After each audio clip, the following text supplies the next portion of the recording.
Agora, o que foi encontrado já, através da arqueologia, que comprove a história de Jesus, por exemplo? Tem alguma coisa que já foi... Tem muita coisa. Vamos começar pela própria imagem de Jesus. Nós temos várias informações extra-bíblicas que falam que Jesus existiu. Aliás, deixa eu começar da Bíblia para ir para a extra-bíblica. Ok. O próprio texto pode ser uma prova ou uma contraprova do que eu estou dizendo. Por que razão? Isso é interessante. Até eu vou dialogar um pouquinho com o pessoal da área do direito, do direito forênsico, aquela questão. Você sabe que a primeira contraprova ao que você está dizendo é o próprio testemunho que você está dando. Um bom jurista sabe detectar quando a testemunha foi comprada, quando ela está mentindo. Por isso que nós vemos esse tipo de debate, embora o direito do Brasil não é tão apologético quanto o americano, o nosso é dossiê contra dossiê, mas o tribunal americano, aquela ideia do debate, se bem que no nosso também, principalmente na área de criminologia, tem lá o advogado fala, outro fala, e ele pede para inquirir a testemunha. Escuta, a senhora estava falando que o meu cliente estava no dia tal, mas é interessante que no dia tal, isso aqui não aconteceu. A senhora está dizendo, a senhora falou antes, agora está... Então, pelo depoimento da testemunha, você sabe apostar, se você for uma pessoa experiente na área, se ela está mentindo ou falando a verdade. Não tem até aquele lie to me, minta para mim? Então, a primeira coisa que eu vou fazer é olhar os próprios evangelhos. Como é a descrição que eles fazem de Jesus? E me chama a atenção que os evangelhos têm muita coisa que vai na contramão do marketing da publicidade. Porque, embora marketing e publicidade sejam um estudo recente, o uso dessas ferramentas já existe desde os egípcios. Desde os egípcios. A maneira de construir o faraó, tudo era uma propaganda, era um Photoshop da época, já tinha. O nome Photoshop pode ser atual, mas o conceito vem desde a 18ª dinastia, desde a época de Ramsés, 19ª dinastia. Colocar o faraó poderoso, ele não era daquele jeito, etc. Então, nesse aspecto, quando você olha os evangelhos, eles não têm características de uma propaganda. Não.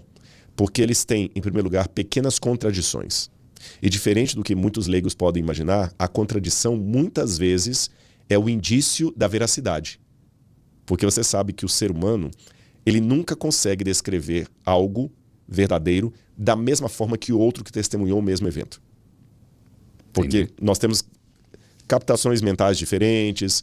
Eu vou chegar aqui e vou falar assim, nossa, o estúdio lá do Celso era legal, tinha a placa do YouTube lá, tinha pode ser ali atrás dele, tudo e tal. Aí vai chegar uma outra pessoa que vai falar, nossa, ele estava com um microfone, tá marca tal, e ele não vai mencionar nada disso aqui. E além de eu mencionar algo que o outro não vai mencionar, poderá haver pequenas divergências entre nós. Alguém vai falar assim, nosso estúdio era grande demais. Não, no estúdio... Tava frio, não. Se bem que a temperatura pode ser o ar-condicionado que mudou, né? Mas não, mas a temperatura também, porque o que é muito frio para mim não é para o outro. Sim. Então essas pequenas contradições fazem parte de um depoimento autêntico, diferente do que as pessoas pensam. Quando os depoimentos são exatamente os mesmos, foi combinado. Agora, você não pode errar nos elementos centrais. Aí quando eu pego os 4 evangelhos, eles seguem isso. Em pequenos detalhes, eles acabam se contradizendo. Foi Maria que chegou primeiro ao túmulo ou foram as outras mulheres? Quando ela chegou, o túmulo estava vazio, tinha um anjo lá dentro. São questões periféricas. Mas no central, eles se harmonizam. Jesus morreu numa sexta-feira, ressuscitou num domingo, foi crucificado, ele não morreu enforcado, ele foi crucificado, foi em Jerusalém, foi sob Pôncio Pilatos. Todos, eles são muito iguais nesse sentido. Interessante. Tem toda a característica de depoimento verdadeiro. Segundo, eles contam uma história que não convenceria ninguém. Isso é um indício de veracidade. Se você quiser convencer as pessoas a beberem essa água aqui, vou tapar o rótulo até para não... E vamos supor que essa água aqui fosse uma água que veio do rio Tietê. Ok. Você não vai falar isso. Olha, compra essa água aqui. Ela veio do rio Tietê, mas beba, assim mesmo, que eu garanto. Não. Você vai esconder que ela veio do rio Tietê. Jesus não. Beba essa água e ela veio do rio Tietê. Eles contam. Por que eles contam? Falar de um mestre que morreu crucificado, que teve medo de morrer. Porque Jesus teve medo. Teve medo de morrer? Teve. Ele suou sangue. Ele implorou ao Pai para afastar dele aquele cálice. Essa é a figura do anti-herói, de acordo com os moldes heróicos que a população desejava. Heródoto dizia que somente um homem idiota e tolo vai ensinar os seus discípulos a voltar a face se alguém lhe bater. E Jesus manda fazer isso. Quando você pega a Ética Nicômaco de Aristóteles, Aristóteles fala, o homem virtuoso é assim, assim, assim. O homem que não tem virtude é assim. Quando ele descreve o homem que não tem virtude, ele descreve muitas coisas que Jesus vai fazer depois. Por exemplo, conversar com mulher em público. Pegar crianças. Quando Jesus fala o seguinte, com as criancinhas, vinde a mim os pequeninos, isso pode ser bonito para político, hoje em época de campanha. Na época não era de bom tom para um filósofo, para um mestre. Jesus falar, quem vir após mim, negue-se a si mesmo, tome a sua cruz e siga-me. É como se eu falasse num programa de investimento de dinheiro. Você quer vir comigo? Então pegue todo o seu dinheiro, tire do banco, deixe numa caixa, no meio da praça Selá e me siga. Isso é idiotice. Então, não pode ser uma coisa falsificada. E outros elementos mais que eu podia citar. Porque se fosse falsificado, eu ia fazer uma história perfeita. Nunca ia contar Jesus conversando com uma samaritana, você está entendendo? No meio de um poço, uma mulher de vida dúbia. Eles não iam contar isso. Não era politicamente correto. Então os evangelhos estão na contramão do politicamente correto. Isso é indício de veracidade, de autenticidade do depoimento. Fora da Bíblia, Jesus, mais do que Alexandre o Grande, mais do que Pitágoras, mais do que Sócrates, mais do que Platão, tem indícios extra-bíblicos que confirmam a sua ideia, a sua existência. Eu hoje, por exemplo, do ponto de vista arqueológico, eu não tenho nenhuma prova da existência de Sócrates. Zero. Zero? Zero. Eu não tenho nenhuma prova arqueológica da existência de Alexandre o Grande. Zero. Eu não tenho nenhuma prova arqueológica da existência de Pitágoras. Zero. A biografia mais antiga de Pitágoras data de mais de 500 anos depois da vida dele. Depois de 500 anos? E aí ninguém E o teorema dele? Ficou? Não é uma prova? Boa pergunta que você faz. Tem um ateu, já morreu já, Bertrand Russell, que escreveu o livro Why I'm Not a Christian, Porque Eu Não Sou um Cristão. E Bertrand Russell era um gênio. O cara era gênio. Depois eu volto nas provas arqueológicas, só para abrir esse parênteses para te responder. Tanto é que quem estuda matemática tem o Principia Mathematica em latim, que o Russell escreveu, e que foi o livro base de muitos matemáticos e geômetras. Uhum. Ele ganhou o Prêmio Nobel de Literatura. O cara era, assim, fora da curva. E ateu. E crítico da Bíblia. Então, você pega uma pessoa com um intelecto, assim, extraordinário.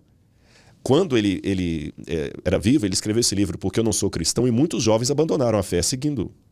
E um dos fortes mantras que ele sempre entoava, vamos dizer assim, parem de perder tempo com Jesus. Jesus, a gente nem sabe se existiu. E se existiu, era uma figura patética. Os ensinos dele não ajudam nada ao mundo. Voltem-se para o Teorema de Pitágoras e o seu autor.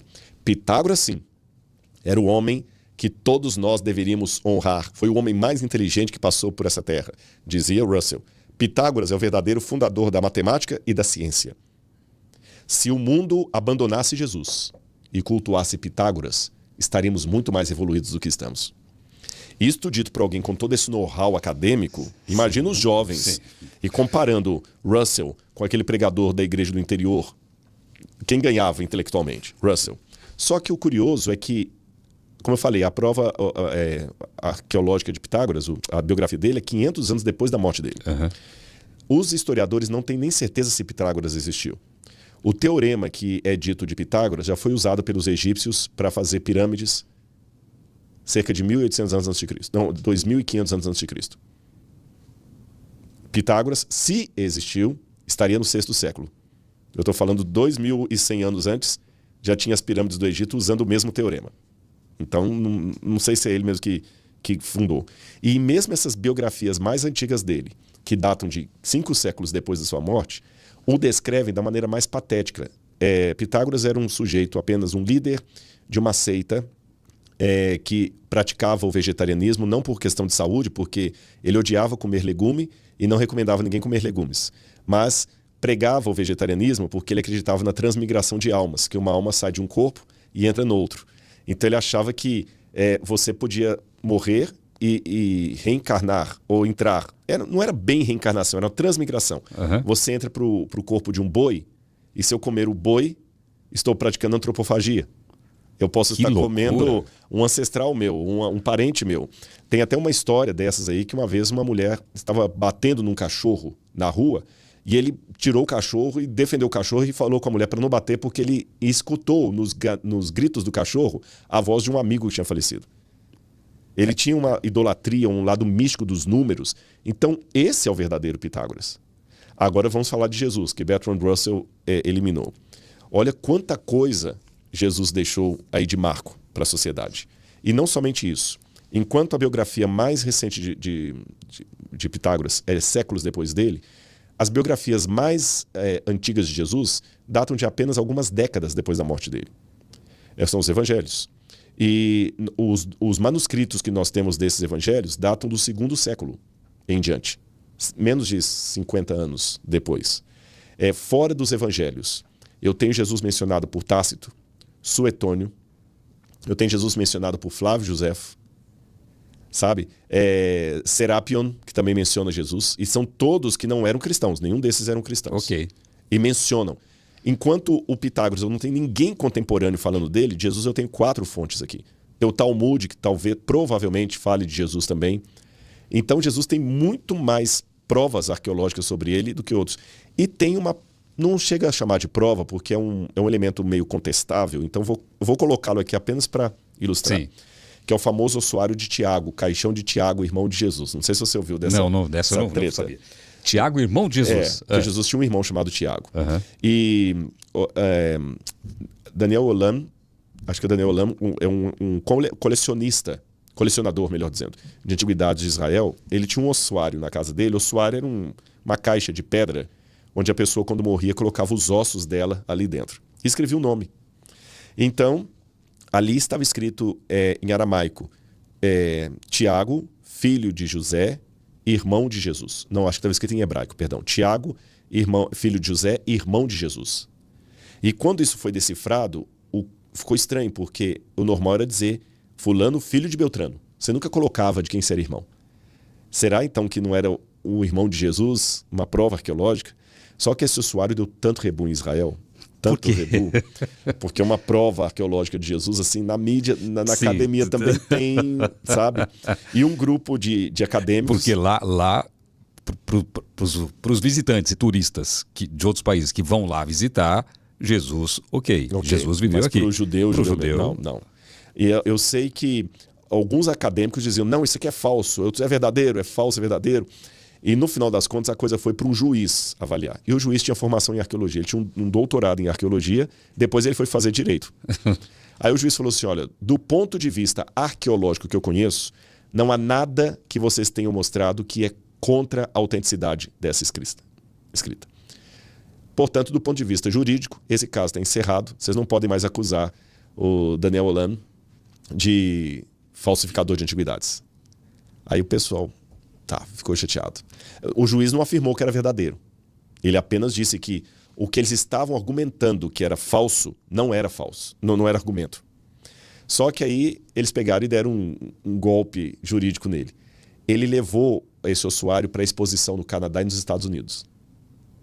Aí eles falaram assim, então se não tem provas que é falso, pode ser verdadeiro. Se é verdadeiro, ele cometeu um crime, porque ele tirou do país sem autorização do Instituto de Antiguidades. E o prenderam por isso. Eu segurei esse ossuário 2 vezes no colo. Você segurou? E não podia fotografar porque estava sob custódia. Eu tinha um amigo que trabalhava no departamento de antiguidades, ele me levou. Aí 2 vezes eu peguei no colo. E depois ele trincou a parte ali. Então é um ponto que hoje a gente não sabe. Será que realmente foi forjado, não foi? E não tem como comprovar isso, como teve a comprovação do Santo Sudário pelo exame de carbono? O que acontece? Eles fizeram algumas ali, mas os laboratórios trouxeram dados diferentes. Aí, e os laudos diferentes. Por exemplo, um laudo dizia que era tudo falso. O outro laudo diz que não. Que a pedra era verdadeira, era antiga, mas a inscrição era falsa. Aí o outro dado falou, não, mas ela tem pátina. Pátina é uma coisa que só com o tempo você consegue acumular. Se eu fizer um risco aqui na mesa, com o passar do tempo vai acumulando uma microsubstância ali, chamada pátina. E principalmente em metal, em pedra. E no futuro eles conseguem com o microscópio olhar se há acúmulo de pátina ali. E pelo acúmulo de pátina eu sei se aquela inscrição é antiga ou se ela é falsa. Aí depois já sai um terceiro laudo, que a metade da inscrição era verdadeira, quando dizia Tiago, filho de José. A parte irmão de Jesus foi acrescentado. Né? Então, isso pelo laudo. Pelo laudo. E aí parou. Ninguém mais mexeu com isso, o próprio dono foi um negócio para a imprensa. Aí deixou... Então hoje é uma peça que eu coloco, não posso afirmar nem desafirmar, mas coloquei aqui no bolso. Isso pode acontecer com as novas descobertas também? Sim, sim. Porque quem não acredita vai sempre querer provar o contrário. Exatamente. E quem acredita e encontrou vai defender o seu achado, não é isso? Claro. Tem uma historinha que eles contam que uma vez na Índia, um sujeito estava reverenciando as águas do rio Ganges. Aí um amigo chegou e falou com ele: rapaz, não fica mergulhando aí não, que esse rio tá sujo, poluído. Ele falou: não está, aqui é o rio sagrado. Aí o amigo ficou chateado, porque ele não aceitava, pegou umas gotas do rio, colocou no microscópio e mostrou para ele. Quando ele colocou o olho e viu as águas completamente poluídas, desgostoso com a realidade, ele quebrou o microscópio e continuou mergulhando. Essa anedota contada parece coisa assim, é o crente versus o cientista. Mas no mundo da ciência também existem muitos quebrando o microscópio, porque as evidências estão indo na contramão daquilo que ele defende em sala de aula na tese dele.